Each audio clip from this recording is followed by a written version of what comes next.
This is Bill Hartung from the New America Foundation. We're going to be talking today about Iran's nuclear program, situation in Iraq, anything interesting that might come up related to those.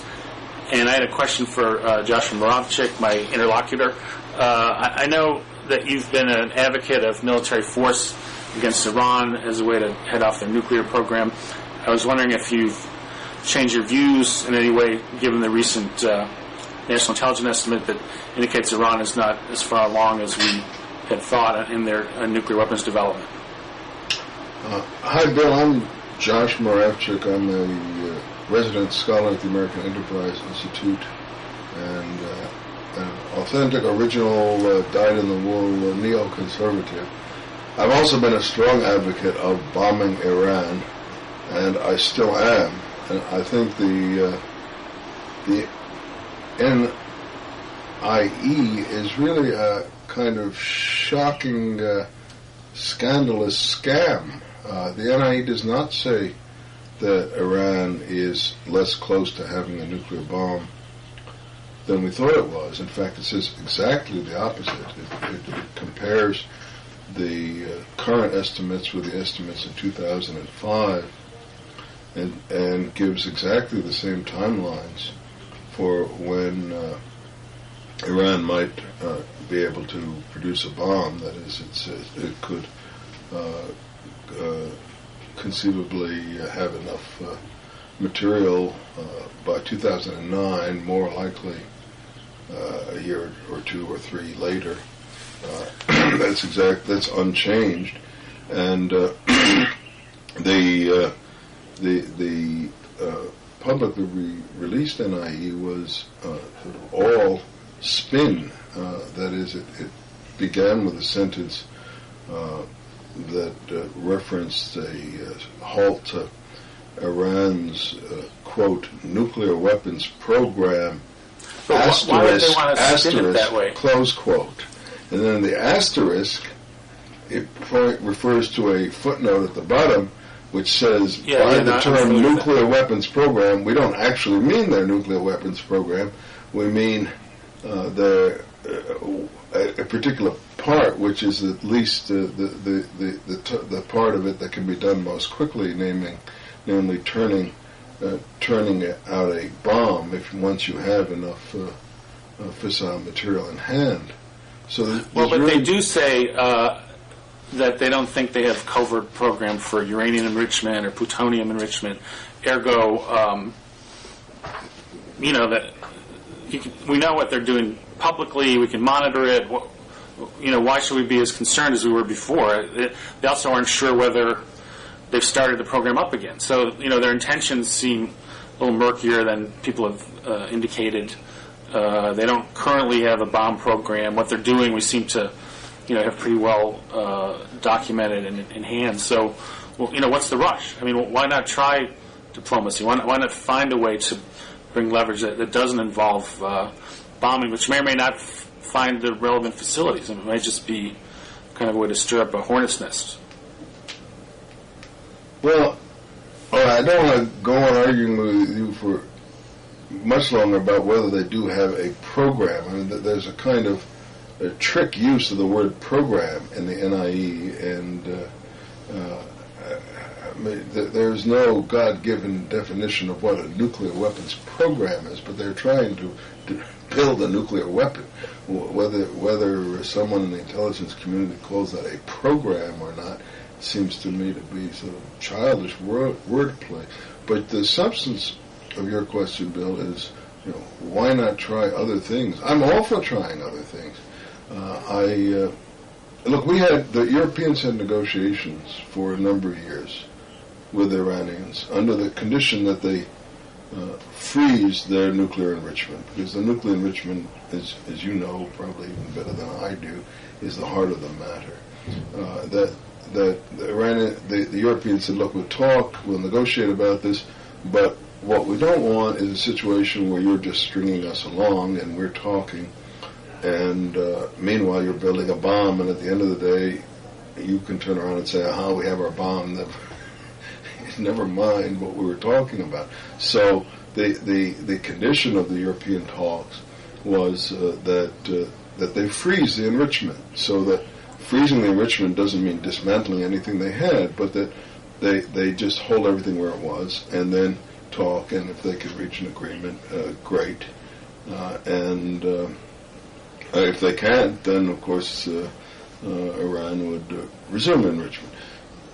Iran broke off those talks and said, "No, we won't do that anymore. We're resuming enrichment, and we want to talk to you, but we're going to go on enriching, meaning we're going to go on building our bomb."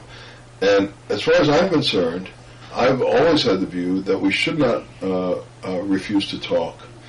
Talking is always good. I would be glad if we were talking to Iran now, and if they don't want to freeze their enrichment while we talk, fine, good, but on the other hand, then we reciprocate. We go ahead with our plans to bomb them. We can talk, but we'll also put in place our military options just while they're doing theirs, and then when we're ready to go, at some point, we don't need to rush to bomb, but we need to bomb them before they get their bomb.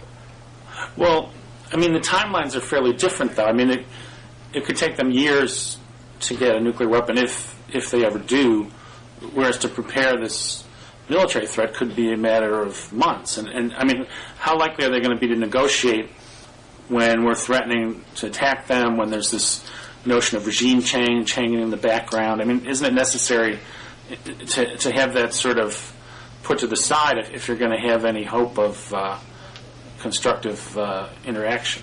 No, quite the opposite, Bill. They're threatening to attack us all the time. I think threatening to attack them might produce the only sliver of hope that you could get anywhere with the negotiations. I know they've threatened Israel, but have they actually said we're going to attack the U.S.? It seems like that would be... Well, they have a national slogan that is emblazoned on the walls of the Tehran airport, and that they chant at Friday prayers every week, and that national slogan is "Death to America." Death to America. Now, I take that as a threat. I also, this is a regime that has carried out terrorist acts all over the world, including at least one murder here in the United States, and they've done it all over Europe and in Argentina, and of course in the Middle East. This is an extremely bloody and bloody-minded regime, and they're killing Americans right now in Iraq. And so the idea that we shouldn't make any threats against them because that would spoil the atmosphere for talking to them just seems wildly off base to me. Well, I guess, first of all, I wouldn't overstate their power. I mean, their intentions may be, less than honorable, to put it mildly, and they may like to chant anti-U.S. slogans, but in reality, I don't think they're suicidal. I mean, I don't think they want to have a direct confrontation with the United States. I think a lot of that is rhetoric for domestic consumption.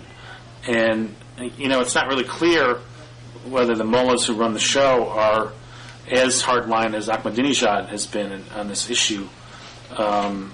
They've even cooperated on certain things, like in the early parts of the Afghan war.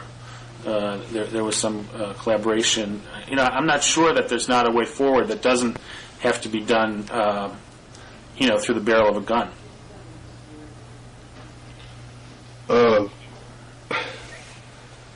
This is a regime that sees itself as a revolutionary regime. That is, it's very analogous, as I see it, to Lenin's regime or Hitler's. That they are the carrier of a new revolutionary ideology that they think properly ought to rule the globe. Khamenei said that when they took power in Iran. He said, no, Iran is just the beginning. Iran is just the beginning. He wasn't focused on building a new Iran. He was interested in Iran as a stepping stone to a global revolution. And then Ahmadinejad says the same thing. He says, thanks to the blood of the martyrs, the Islamic revolution is spreading across the whole world.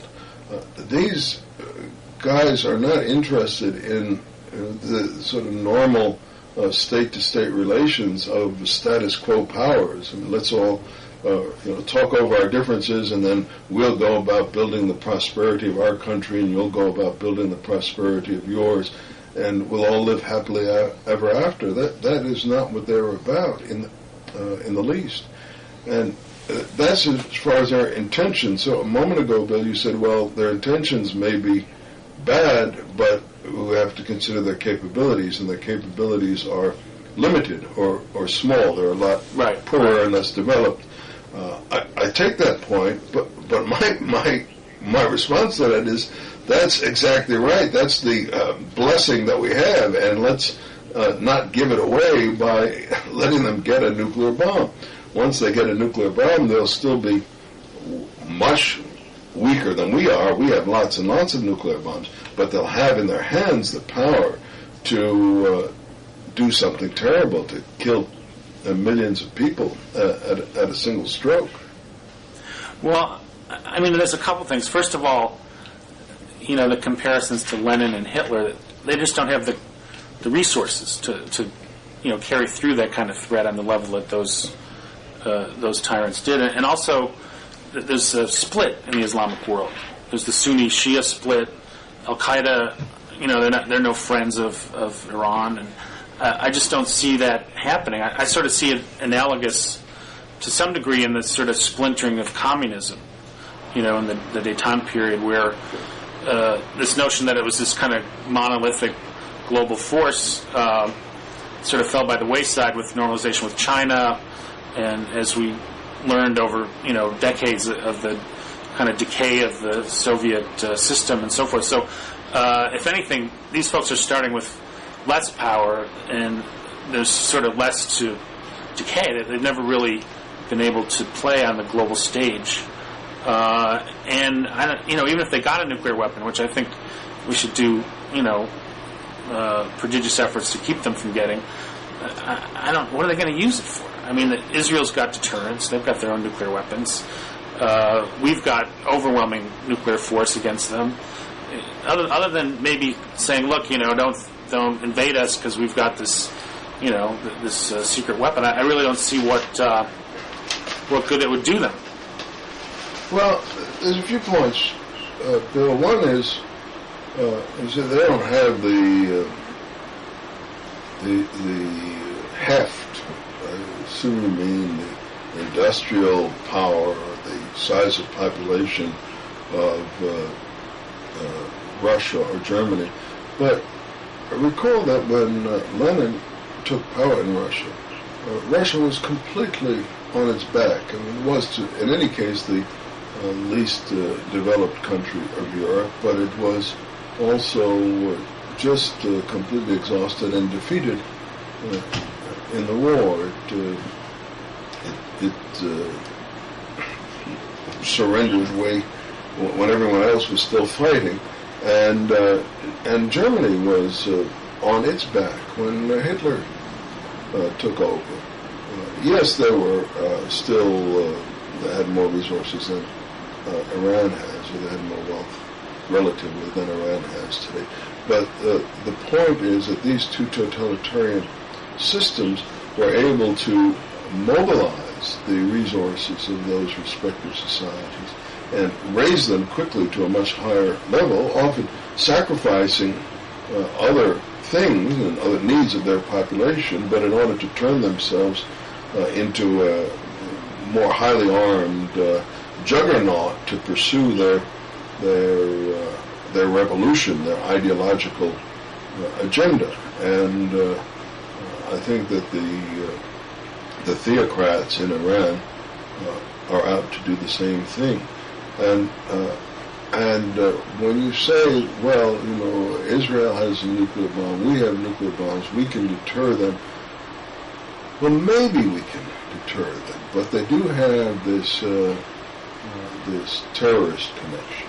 And when you say they're rational actors, we don't know if they're rational actors. It's the Iranian leaders who say such things as, you love life, but we love death.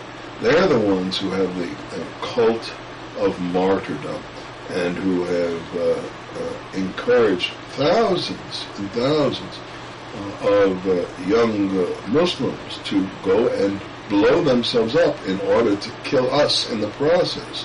That's their trade-off. Right. I mean, part of that, though, I think, is the leadership manipulating these people. I don't think the leadership of Iran has any kind of death wish. I mean, I think if anything, they want to wield power for as long as possible, and to even think about using a nuclear weapon or passing it to a terrorist group would be the end of them. I think they can perceive that, however ambitious, however tyrannical, however illogical some of their other actions may be. They want to wield power, they want to survive. So I see the deterrent kind of equation is still acting, in this case. Well, I don't trust that it is, because to deter their ability to give such a weapon to terrorists is something that's very tricky, because if there was a nuclear explosion somewhere from a suitcase bomb, we would not have the certainty about where it originated or who was responsible, and therefore I don't believe we would retaliate.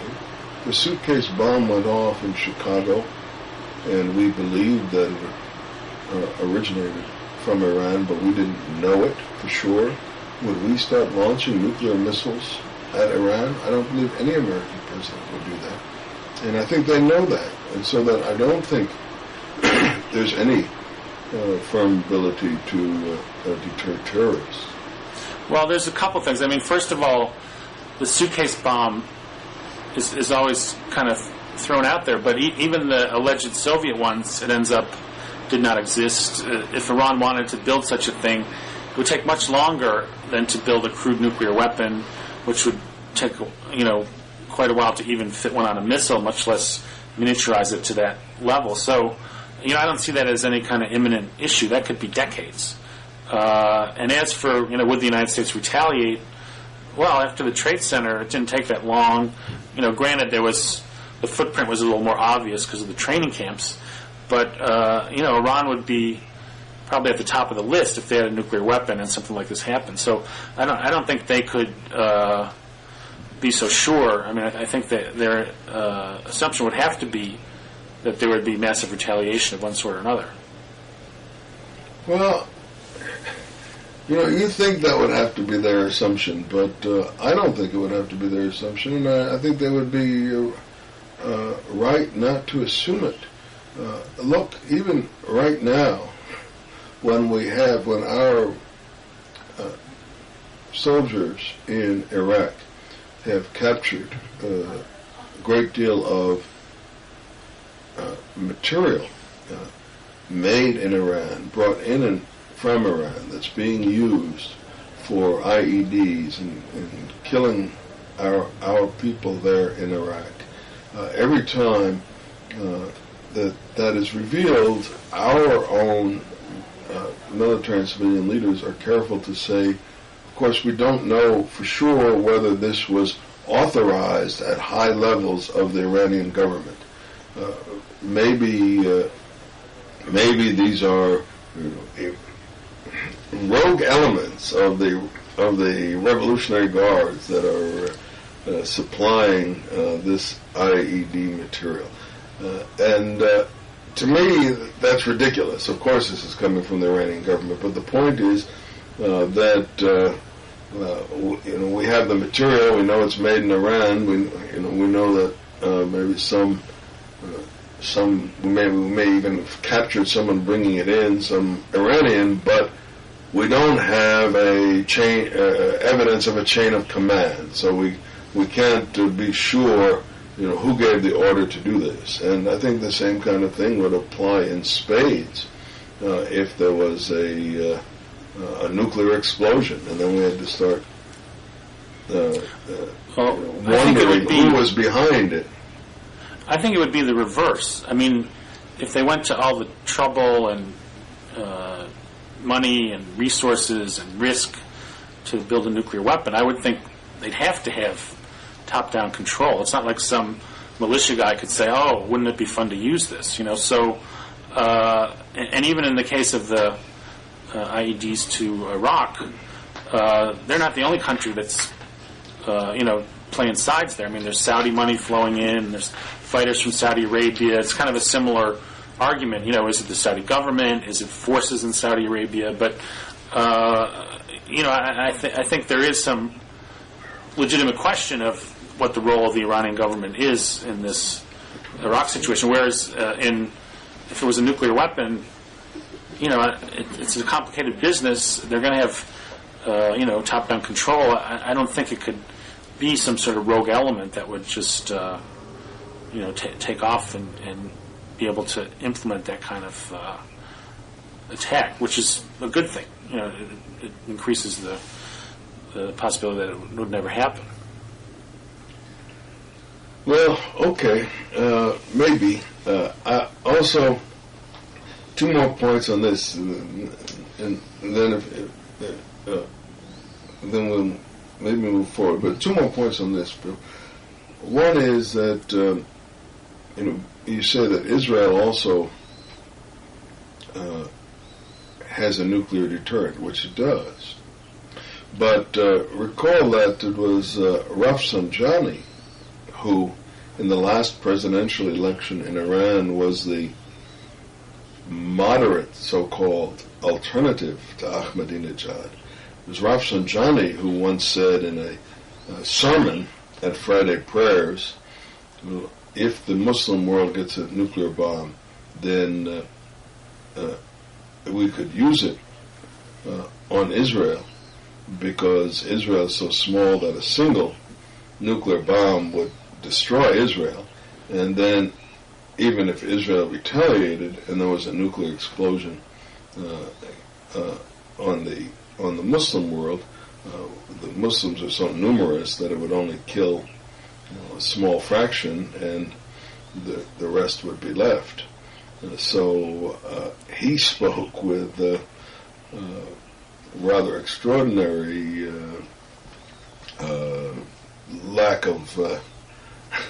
lack of concern, lack of worry, lack of being intimidated about the possibility of enduring a nuclear retaliation in order to achieve the holy goal of wiping Israel off the face of the map. Well, there's a couple things. First of all, Israel's not alone. It's got the U.S. as an ally. It's got ties with, other democratic countries. And the Muslim world is fractured. They talked about Pakistan's bomb as being the Islamic bomb, and this was going to be the great trump card of the Muslim world. But it ends up, they're tied up in their sort of local disputes. They've got more on their hands than they can deal with, and their nuclear weapon is certainly a regional danger, but nobody's talking about it being used outside, possibly a India-Pakistan context, which would be terrible enough. But the notion that it sort of is like, a resource for the Muslim world never came to be. No, that's certainly true, Bill. The reason I cite Rafsanjani's sermon is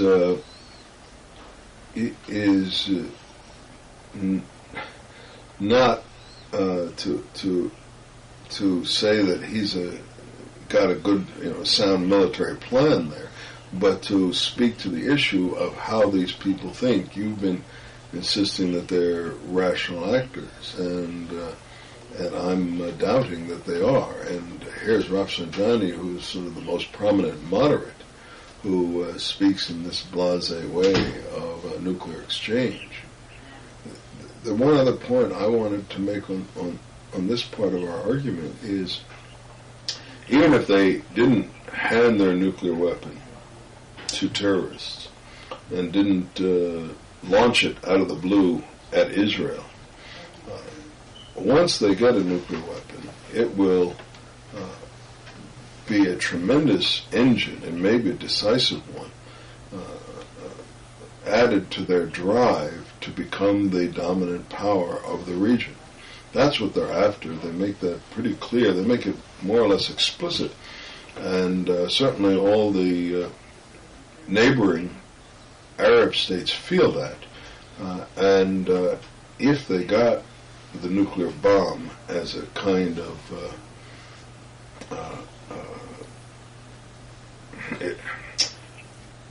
as it would serve many functions. It would be kind of an umbrella under which they could sponsor lower level kind of military actions, with that in the background as a deterrent, even a deterrent against us intervening, and certainly a deterrent against neighbors.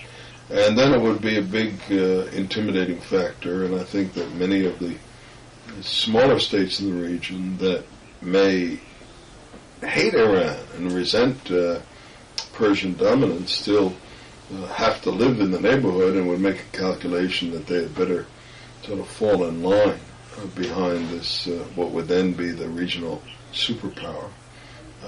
And also, I think, Iran doesn't have reached just to Shiites. It's also got another card that it plays in its bid for leadership of the Muslim world, and that is that it is the hero and the patron and the leader of the radical rejectionist forces, both Sunni and Shia. And if it's nuclear armed, that luster, that charisma of being the leader of the radicals would be vastly reinforced. Well, I think we need to devalue the luster of those weapons. I mean, there's some folks who haven't even ruled out, use of nuclear weapons against Iran, which I think is crazy. And we have many more than could possibly be used, and or even are needed for deterrence.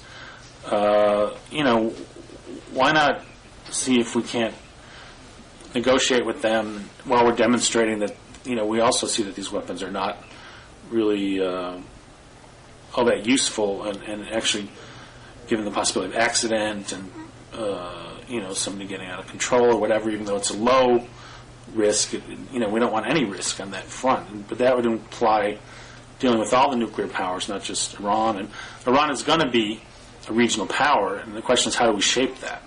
How do we keep them from completely dominating, from other countries being intimidated by them and so forth. And I think some sort of negotiation, some sort of economic interaction is something that's got to be explored before we talk about bombing Iran.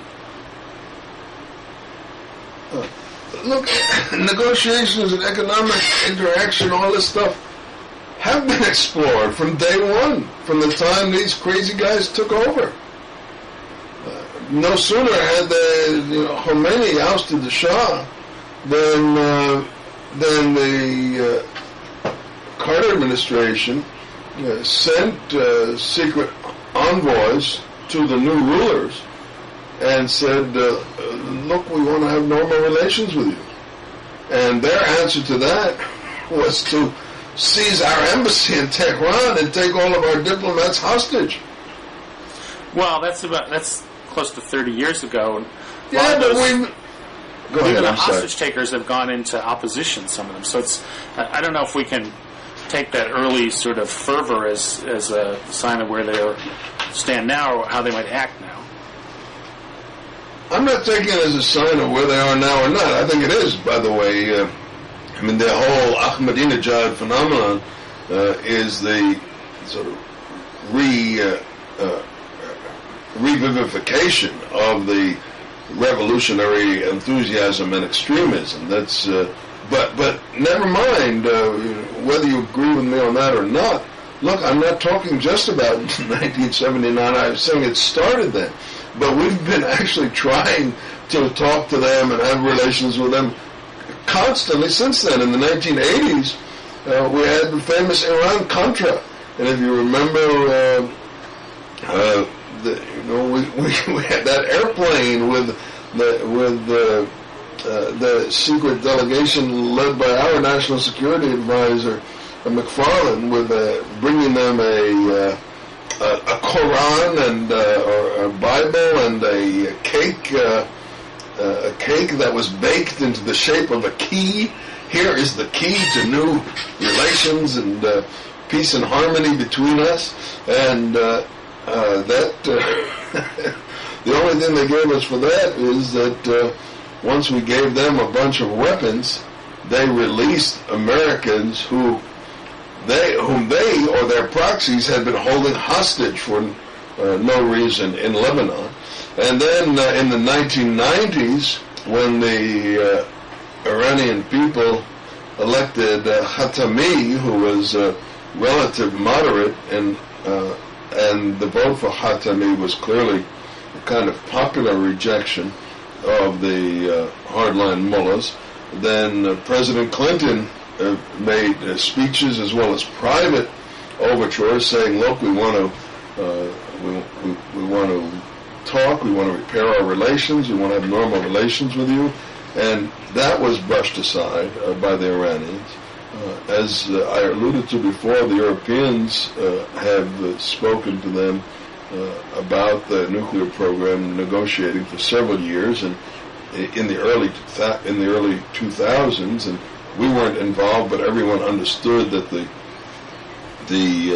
EU3 that was carrying on those negotiations, France, Germany, and UK was doing it in effect as a proxy for us. So, in fact, we've made non-stop overtures to talk to this regime for the 28 years that it's been in power. So for you to say, why don't we try talking to them, just doesn't make any sense to me at all.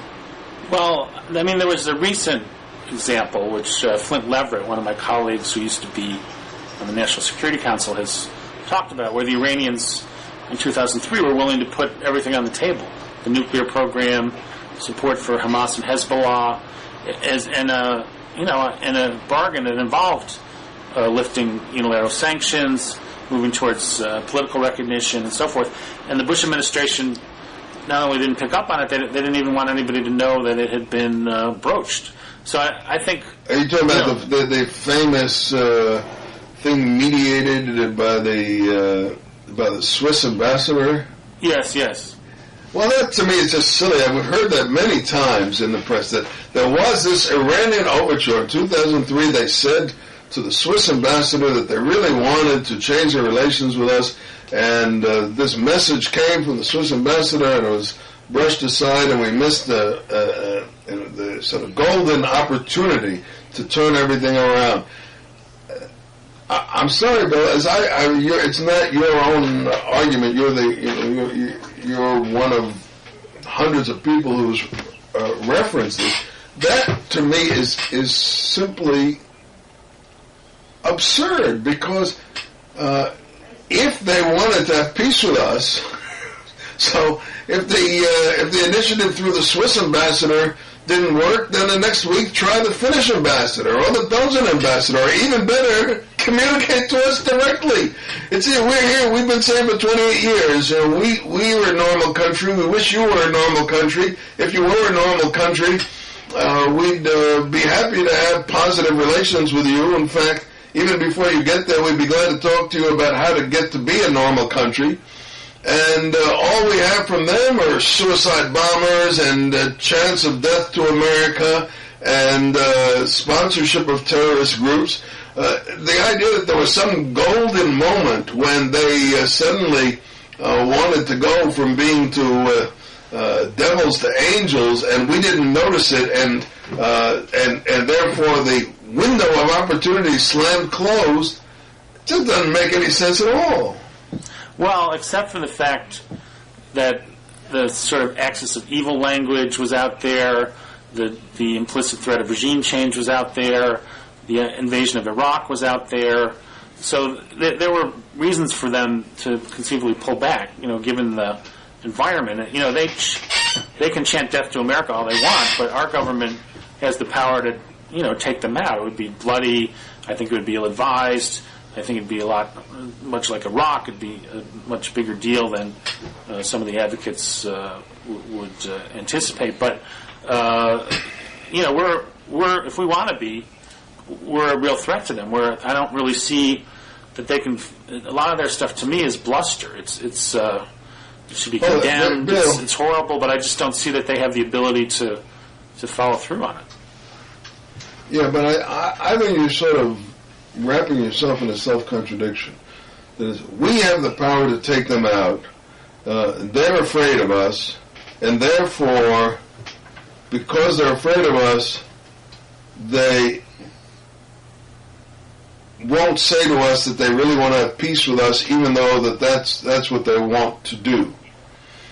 I don't get it. I mean, if there's a big bully in my neighborhood, and I'm afraid of him, and in any case, I'm a nice guy and I want to have peace with him, but I'm afraid of him, and then therefore, because he's a big bully, I won't tell him that I want to have peace with him, and I'll pretend I really don't want to have peace with him, just so that I can make it more likely that he'll beat the crap out of me. I don't get the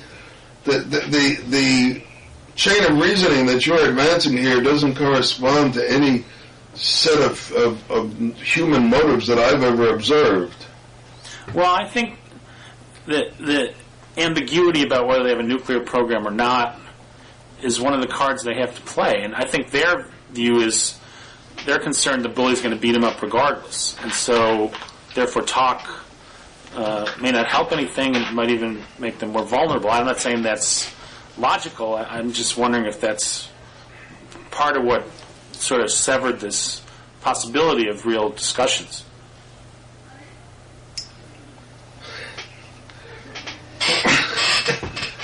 Well, they're willing to have real discussions. They'll discuss till the cows come home.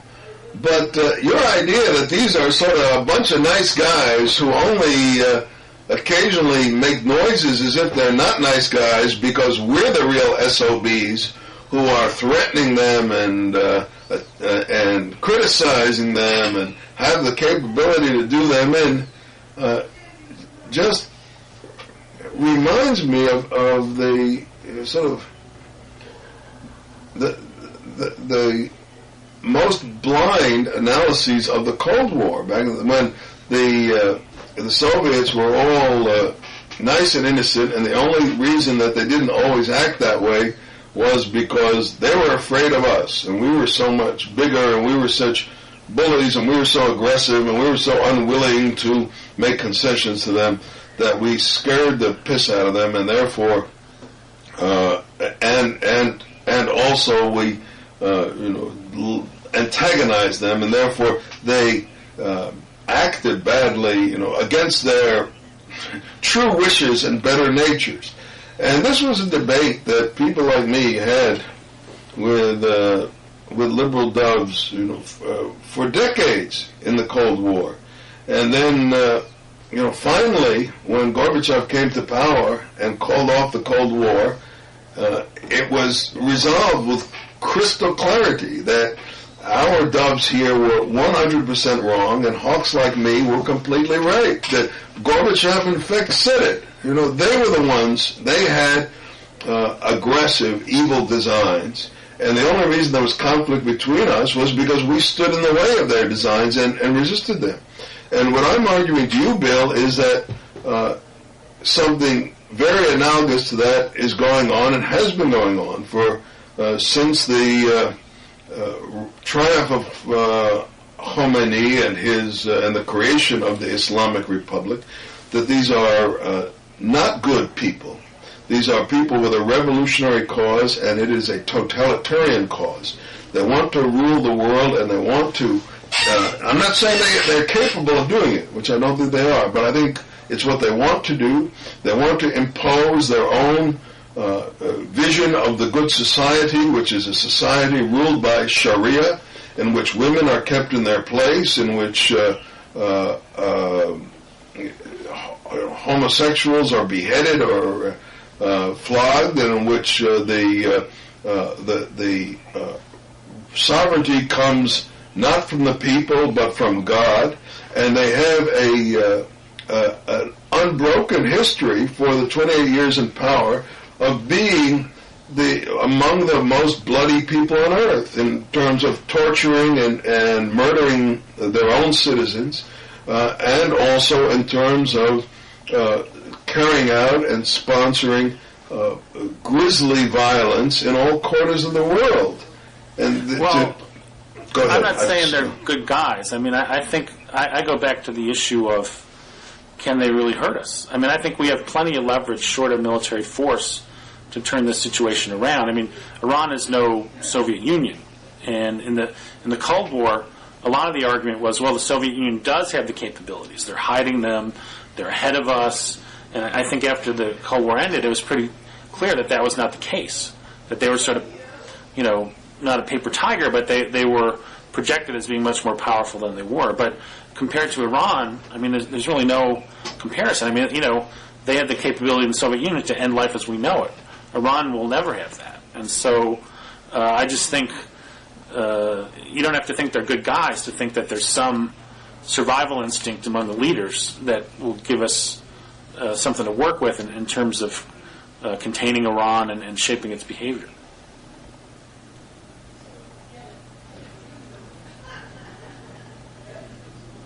Yes, Bill, we are stronger than they are. We're much stronger. And in the end, there is no possibility that they can triumph and defeat us. I don't see any way that can happen. But they can, in fact, cause a lot of damage. They can take a lot of lives. They can kill thousands of people. They are taking our lives even right now as we speak. They're doing it in Iraq. We know now that at this stage of the game, a large share, probably according to some of our military officials in Iraq, the largest number of U.S. casualties in Iraq is now coming from Iranian-supplied weapons. They're doing something similar in Afghanistan. We have more fragmentary evidence, but in Afghanistan we have intercepted arms shipments to the Taliban from Iran. They are giving shelter and refuge to some of the leadership of Al-Qaeda that escaped from Afghanistan. They did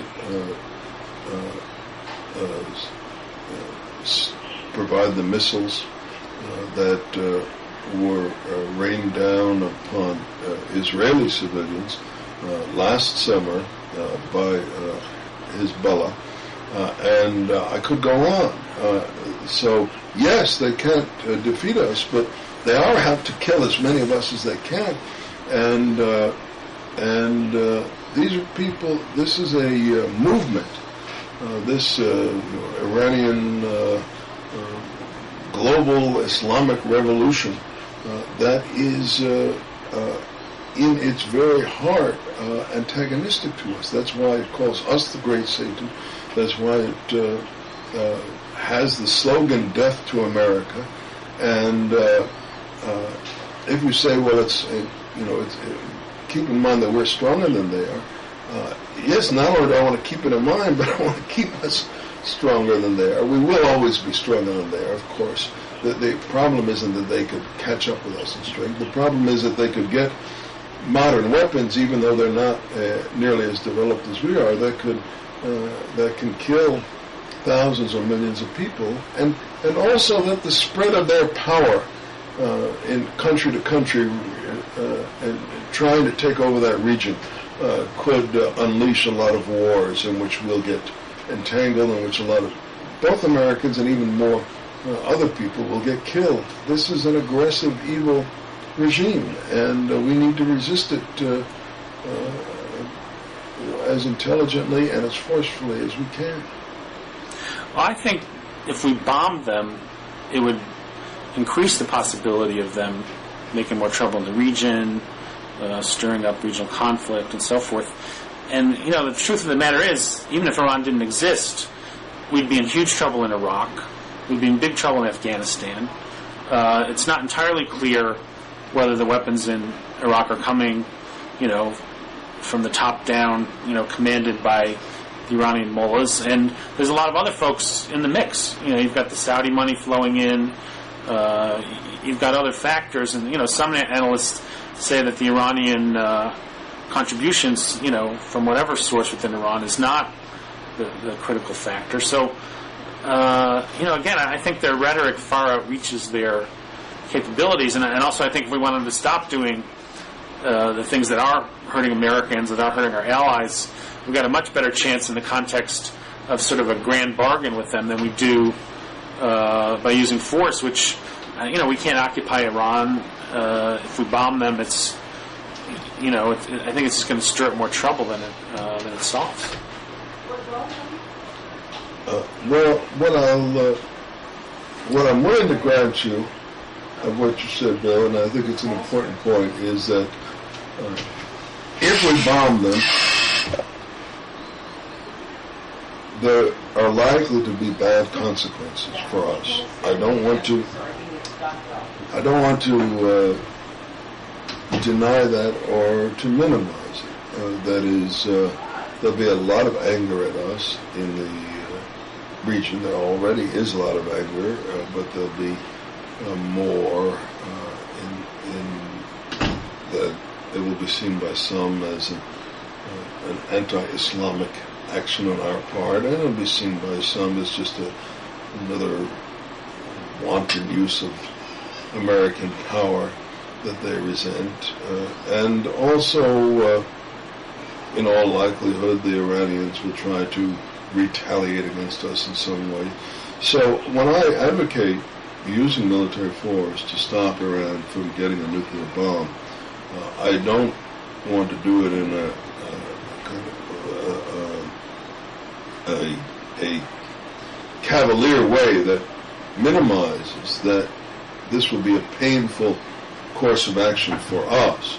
But what I argue is that for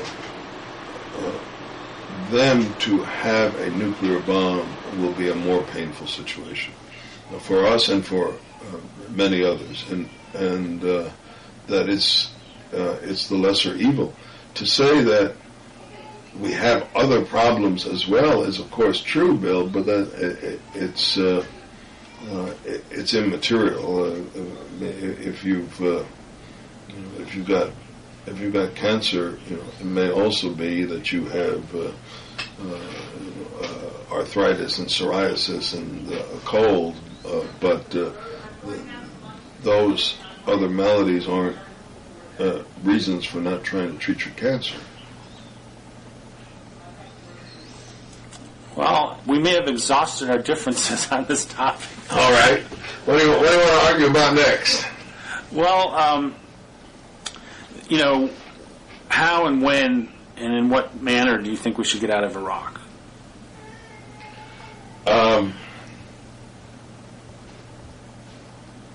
Well, I guess the when is when the Iraqi government asks us to, and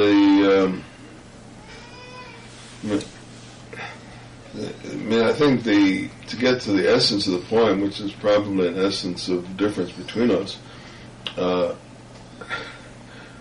I think if we surrender, capitulate,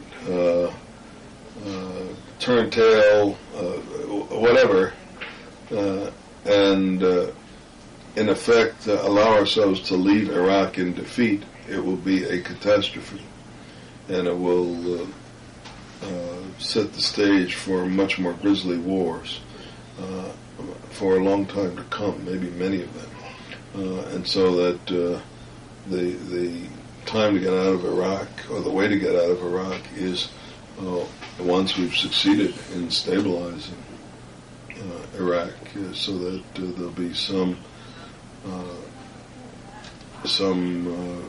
reasonable conclusion to our intervention there. Well, yeah, I guess I see it from an opposite tack. I mean, from the point of view of an Al-Qaeda or a terror group, I think they're thrilled that we're there, that we're bogged down, that we've got so many troops there, that it seems to be kind of this endless process where you've got many Iraqis who believe that attacks on U.S. troops are okay with them. There was a recent survey that said Iraqi factions think they could, get along better without a U.S. presence. And at the moment, it's kind of this war of all against all. I mean, there's no clear place to sort of plant your boots and say that, this is what I'm going to do, this is where I'm going to take my stand. So I think withdrawal sooner rather than later is in our interest. And as to whether it's a defeat, I think we can define that. I mean, Hussein is gone, and maybe that it's going to. We've created this sort of chaotic situation, which may take a while to resolve itself. But is it up to us to stay there in perpetuity to make sure that happens?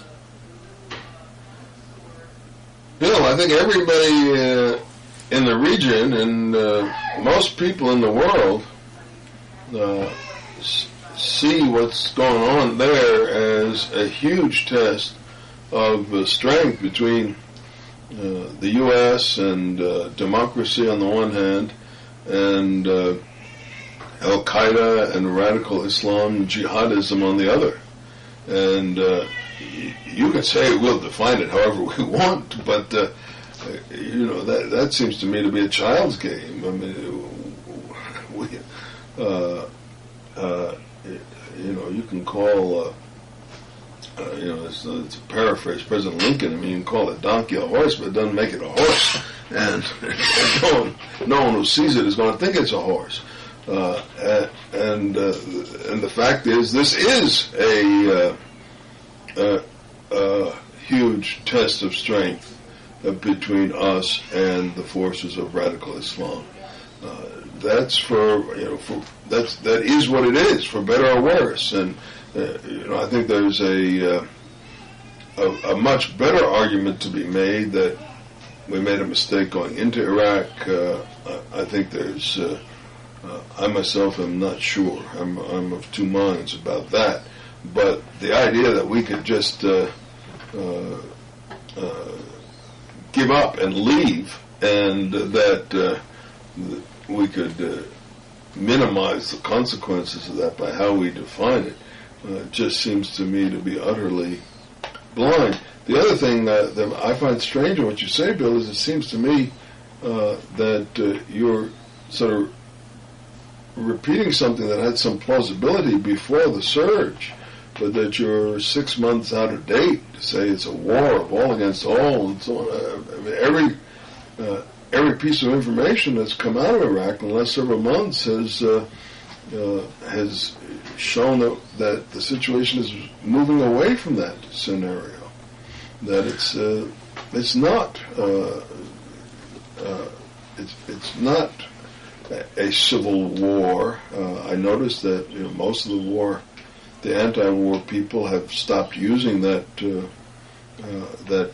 That the sectarian violence is way down, as is more or less every other kind of violence. So I think you seem to be not taking into account what's been going on there. Well, I think the surge is a lot less than meets the eye. I think they've thrown in tremendous resources and made a difference in Baghdad, but the rest of the country, I'm not sure that effect is going to really take hold and stick, and I'm not sure that we have the resources to maintain even this level of involvement for a very long time. So, if it's the case that there can be sort of pockets of change, or at least reduced violence, or so let them build on that. But how long are we going to stay? How many more lives? How many more dollars? And why isn't cutting our losses a sign of judgment as opposed to a sign of giving up. I mean, if we had the judgment not to go in the first place, I think we'd be a lot stronger than we are now. And I think if we have the judgment to not make it sort of a generational struggle, I think we would also be stronger and better off. And I suppose you thought we would have been stronger and better off if we hadn't fought the Cold War, and maybe if we hadn't fought the Second World War. I don't get it. I mean, everyone else sees, or not everyone else, but most of the people see that we've got real enemies out there. You seem to think that our only enemy is ourselves. No, there's real enemies. I just think it's a question of what tools to use to deal with them. Make nice. We should make nice to them. Well, we need force, no question. We need that capability. But I just think in the Bush years, it's become kind of the leading edge of policy, and I think it's been a disaster.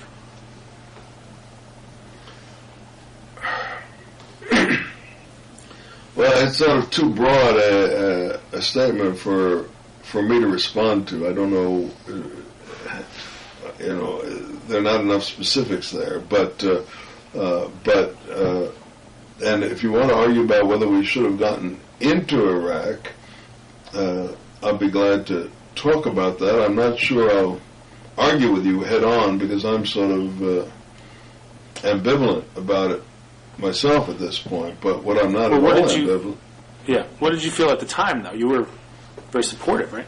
Oh, I did support it, and although I always wondered why Iraq and why not Iran as our focus, because there was no doubt that Iran was a much more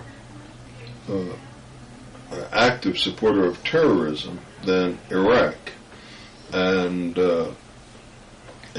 I expected that after we took care of Afghanistan, that the next focus would be Iran. And when I say focus, I use that vague word deliberately because I'm not sure exactly how we should have tackled the problem of Iran at that point. Now it's a little different discussion than the one we've spent most of this hour talking about, which is the Iran nuclear program.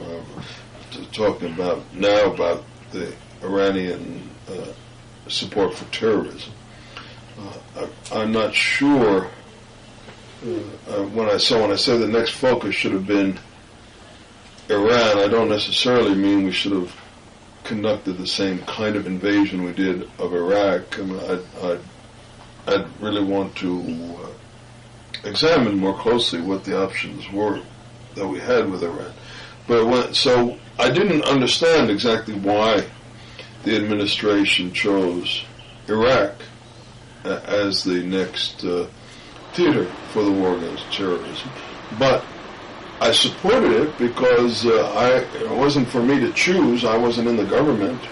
I've never been in the government. And for me, the more important issue was that we did have to fight a war against terrorism. And in every big war we fought, there have been big disputes about which theater to fight in, or in which order to fight in which theater. In World War II, there was disputes about whether to go to Asia or Europe first. And when we focused on Europe first, and then we went into North Africa, there were big disputes about whether going to North Africa was a strategic masterstroke or a big waste of time and resources, and so on. And so, to me, the big issue was that we needed to fight a war against terrorism. We needed to destroy terrorist groups, and we needed to change or overthrow governments that supported terrorism. And I think, maybe the heart of the difference between us is that you don't support a war against terrorism. But I don't know. I've put that with a question mark to you. Well, I just think overthrowing governments it's sort of like trying to kill a swarm of mosquitoes with a sledgehammer. It just doesn't work. And, the extent that Al-Qaeda is this kind of distributed network I think you're better off with intelligence, with law enforcement, with trying to cut their finances. And if there's a military option that makes sense, if you can get at their leadership or their training camps, or that's one thing. But to overthrow Iraq, which had no links to Al Qaeda, to me was a distraction. It wasn't really part of fighting terrorism. It was part of some other agenda, which is still kind of hard to fathom. Well, I don't think it's hard to fathom, Bill. I mean, the question that we're after here is not simply terrorism, but it's an ideology, and it's jihadism. It's an ideology that says that the Western world is the inevitable enemy of Islam, and that it needs to be fought against. And we see that there are all different kinds of groups within the Muslim world, not the majority of Muslims, but groups within the Muslim world that take that view and that engage in violence, very terrifying violence aimed at civilians in the West, whether it's 9/11 or blowing up the London Tube or the Madrid trains or what have you,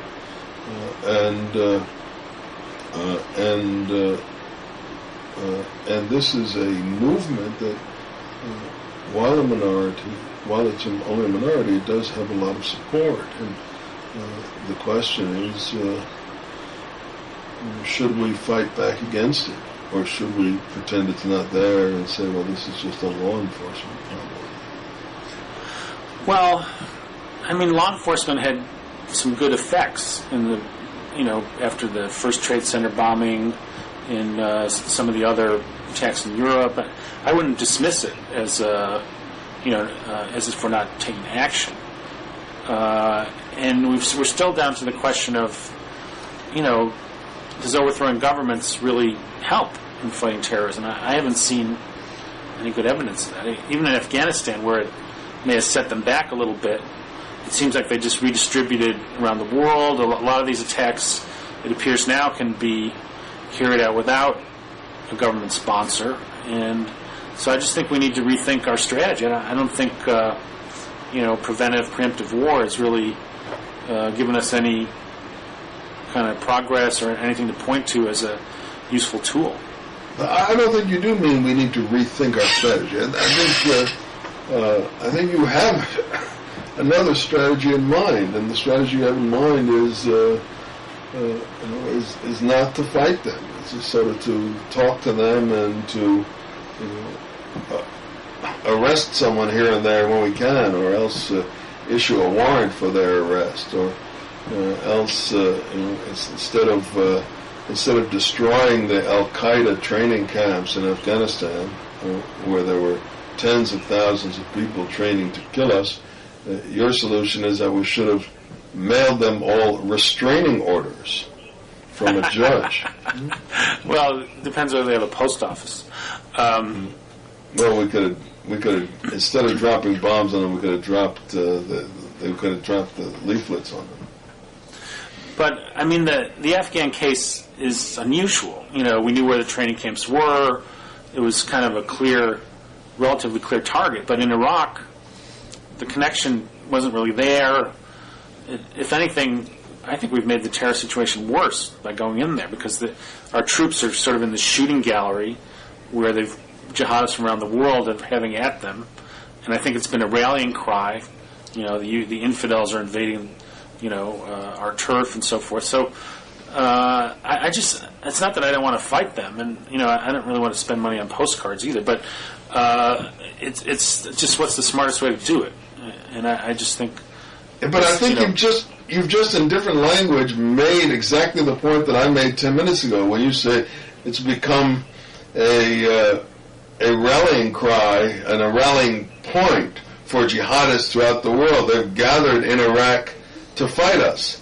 And therefore, that's exactly why I don't want to surrender. And in fact, You said it's a shooting gallery, for them shooting the American soldiers. Well, no, yeah, maybe, but it's also a shooting gallery for us to shoot them. And the fact is that since the surge, we are winning.